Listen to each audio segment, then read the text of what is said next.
Digital India प्रधानमंत्री नरेंद्र मोदी द्वारा शुरू की गई एक ऐतिहासिक पहल है। इसका उद्देश्य देश को एक डिजिटल रूप से सशक्त समाज और ज्ञान आधारित अर्थव्यवस्था में बदलाव है। नितिन गडकरी भी इस अभियान को लेकर एक दूरदर्शी और व्यवहारिक सोच रखते हैं। गडकरी जी का मानना है कि डिजिटल टेक्नोलॉजी न केवल पारदर्शिता बढ़ाती है बल्कि प्रशासनिक प्रक्रियाओं को तेज और कुशल बनाती है। उनके नेतृत्व में मंत्रालय ने कई डिजिटल उपाय अपनाए हैं, जैसे कि सड़क निर्माण में GIS मैपिंग, ड्रोन सर्वे और ऑनलाइन टेंडरिंग प्रणाली। राष्ट्रीय राजमार्ग प्राधिकरण भी इस दिशा में अग्रणी भूमिका निभा रहा है। NHAI ने फास्टैग के माध्यम से टोल प्लाजा पर लेन देन को प्रोत्साहित किया है, जिससे ट्रैफिक जाम में भारी कमी आई है। साथ ही सड़क निर्माण की निगरानी अब डिजिटल प्लेटफॉर्म पर हो रही है, जिससे गुणवत्ता और समयबद्धता सुनिश्चित हो गई है।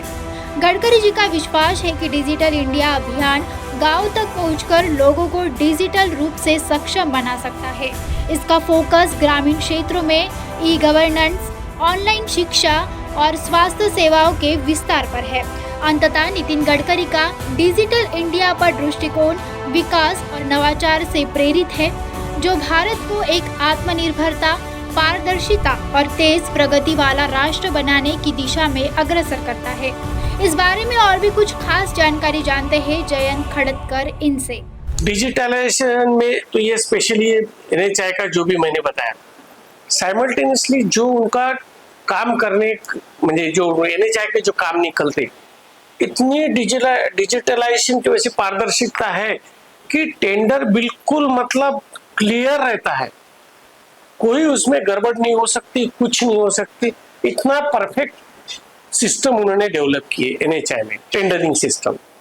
आज हम लोग भी टेंडर भरते तो कोई चांस नहीं है कि कहीं गड़बड़ हो जाए या इधर का उधर हो जाए या एडजस्टमेंट हो जाए, नहीं, इतना परफेक्ट। इवन दो उन्होंने बिलिंग सिस्टम, NHAI में इतने बड़े बड़े काम होते, डिजिटलाइजेशन की वजह से किसी के दरवाजे पे जाने के कॉन्ट्रैक्टर की जरूरत नहीं रहती, ऑटोमेटिक सिस्टम से काम होते रहता है, घर में चेक आ जाता है। इतना परफेक्शन है। आज NHAI के रोड्स में कितना काम हुआ है, नहीं हुआ है, क्यों नहीं हो रहा, इतना तक अधिकारी आज अपने टेबल पे बैठ के काम देख सकते, इतना फायदा हो गया। उसके वजह से एक तो मैं बताया कि टोल में जो फायदा हो गया कि लोगों को वेट करना नहीं पड़ता, इमीडिएट फटाफट टोल से बाहर निकल जाते, गवर्नमेंट को रेवेन्यू परफेक्ट आ रहा है, ये सबसे बड़ा फायदा है। आज सेंट्रल इंडिया को मतलब केंद्र के द्वारा ये सब NHAI चलता है, उनको रुपया का कलेक्शन उनके पास चला जाता है। पहले ऐसा होता था, कुछ गड़बड़ भी होती थी, ऐसा मैंने बोलना नहीं चाहिए आज, पर फैक्ट ये कि आज रुपया आना डायरेक्ट गवर्नमेंट की तिजोरी में जा रहा है। उल्टा ऐसा है, मुझे 2 रुपए का अगर प्रॉफिट होगा तो गवर्नमेंट को 30 पैसा मुझे टैक्स भी देना पड़ता है। ये एक सबसे बड़ा फायदा हो गया, मतलब बिजनेस क्लियर, क्रिस्टल क्लियर हो गया। करेंसी आज डिजिटलाइज हो गई है, पेपर मनी बंद हो गया है, एक सबसे बड़ा फायदा NHAI में हुआ है। और जैसा मेक इन इंडिया में भी जैसा गडकरी जी ध्यान देते हैं, वो कुछ टाइम के लिए वो मंत्री भी थे, उन्होंने इतने लोगों को एस्टेब्लिश किया है कि आप बिलीव नहीं करेंगे। नया जनरेशन आज गडकरी साहब का फैन इसलिए है कि उन्होंने ये जो मेक इन इंडिया का जो प्रोत्साहन दिया या करवाया, इसमें कई बेरोजगार लोग रोजगार हो गए। कई लोग, उनका तो नारा ही है कि नौकरी मांगने वाले मत बनो, नौकरी देने वाले बनो। तो ये मेक इन इंडिया के चक्कर में देने वाले ज्यादा हो गए। आज ऐसी कंडीशन हो गई कि हमको भी आज अच्छे लड़के चाहिए तो मिलते नहीं, क्योंकि वो ऑलरेडी बिजनेस में एस्टेब्लिश हुए। नागपुर भूमिपुत्र है तो उनका वो कर्तव्य दायित्व समझते कि भाई मैं नागपुर के लिए जितना भी करूं कम ही है। और आप सब लोग नागपुर को देख रहे हैं, मैं आज 40 साल हो गए देख रहा हूँ, मैं क्या देखा था और आज देखा तो जमीन आसमान का फर्क। मैंने सपने में भी सोचा नहीं था नागपुर सिंगापुर जैसा हो जाएगा। और गडकरी साहब का ड्रीम है, मैंने ये बात उनके मुंह से सुनी है, वो भी घर में सुनी उनके, कि मैं एक दिन नागपुर को सिंगापुर बनाऊंगा करके, और वो बनाएंगे। उनका ख्वाब रहता है तो वो पूरा करते हैं। उसी ख्वाब में से मैं बताता हूँ कि एक फुटाला फाउंटेन उन्होंने बनाया था मतलब बनवाया, मैं नहीं बनाया, वो मेरे साथ में टीम भी थी, बहुत सालफेकर करके, सतीश सालफेकर करके वो थे मेरे साथ में, और साउथ के फिल्म इंडस्ट्री के रेवती करके वो थे, अल्फोंस करके थे। तो हमारे पूरी टीम ने वो फुटाला फाउंटेन बनाया। 200 शो हुए, अमित शाह जी जैसे लोग भी आके, वो सीएम आए, सब लोग आके गए।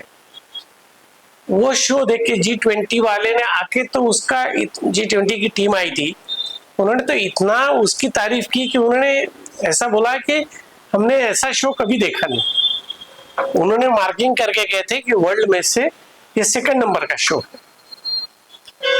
तो वो गडकरी जी ने पूरा ऐसा आंख पे, मतलब क्या बोलते हैं उसको, वैसा ले लिया था कि नहीं मैं पूरा करूंगा, और हमसे बजा बजा के करवा लिया। वो हमने छोड़ दिया था बीच में, जरा हम तकलीफ में आ गए थे फाइनेंशियल, पर उन्होंने हमसे करवा लिया, उसका फॉलोअप लिया, और हमने गडकरी के डर के मारे वो पूरा कर दिया। But now we are so happy कि हमारे हाथ से ऐसा एक प्रोजेक्ट नागपुर में हुआ है। और वो गडकरी का एक स्पेशलिटी ऐसी है कि वो आदमी को जिससे रिलेशन है उसका कैसा ज्यादा से ज्यादा मैं भला कर सकूं, इसको कैसा बड़ा कर सकूं। जब मैं बिल्कुल ही इनिशियल स्टेज में था, ये बात है 87 की वगैरह, तो तब पीडब्ल्यूडी में रजिस्ट्रेशन करना बहुत जरूरी था। तो साहब पहले पीडब्ल्यूडी मिनिस्टर बने थे 94 में शायद, तो उस टाइम ये पीडब्ल्यूडी का रजिस्ट्रेशन करना था मुझे, तो वो रजिस्ट्रेशन बम्बई से होता था। तो मैंने यहाँ बोला उनको, सर मेरे को एक रजिस्ट्रेशन करा दो, ऐसा ऐसा है। तो बोले ठीक है, पटाख से मुझे एक सही दे दिया, मैंने यहाँ से वो भेज दिया, यहाँ से फाइल बम्बई गई। तो मुझे लगा मिनिस्टर क्या साइन के लिए जाएगा तो होगा नहीं करके, मैं वहाँ गया।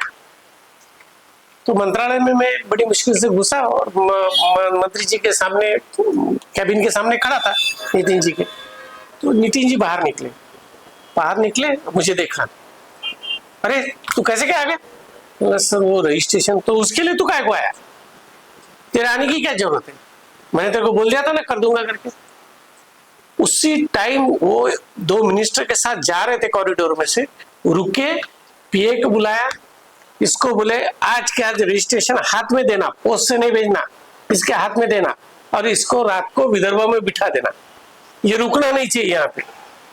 मतलब इंटेंशन देखो कितना था। वो पीए को बोला कि इसको बिठा देना, नहीं तो बोले रुक जाएंगे रात को, मुंबई की मजा करेंगे, बोले इसको मुंबई में नहीं रोकना। जी वो इतना ध्यान रखते। आज मैं छोटा सा था वहां पे, तो मेरे पारिवारिक रिलेशन होने की वजह से वो मुझे अच्छे से जानते थे। अच्छा ये बात मेरे लिए नहीं, सभी लोगों के लिए, कि मैं जानता हूं करके नहीं, सभी के लिए। ऐसे नितिन जी है कि उनको ये लगा था कि मैं रुका तो और से इसके पैसे खर्चा हो जाएंगे, इसको रहने का प्रॉब्लम आएगा, इसके पास पैसे नहीं है, यहाँ तक के सोच के उन्होंने बोला कि इसको बिठा देना। और उस दिन मेरी टिकट वो पीए ने निकाल के दी। मेरी कंडीशन थी टिकट निकालने की, पर उनको ऐसा लग रहा था है कि नहीं है पैसे। ये ऐसे हमारे नितिन जी हैं, और मैं भगवान से प्रार्थना करता हूँ कि हमारे नितिन जी निरंतर ऐसे लाइफ उनका चलते रहे, लोगों की सेवा उनके हाथ से होती रहे, इंडिया की तरक्की होती रहे। इसके लिए भगवान से प्रार्थना करूंगा कि उनको दीर्घ आयुष्य देते रहे, हमारी उम्र उनको लग जाए, यही मेरी प्रार्थना है। और आज के लिए मैं यही प्रार्थना भगवान से करता हूँ।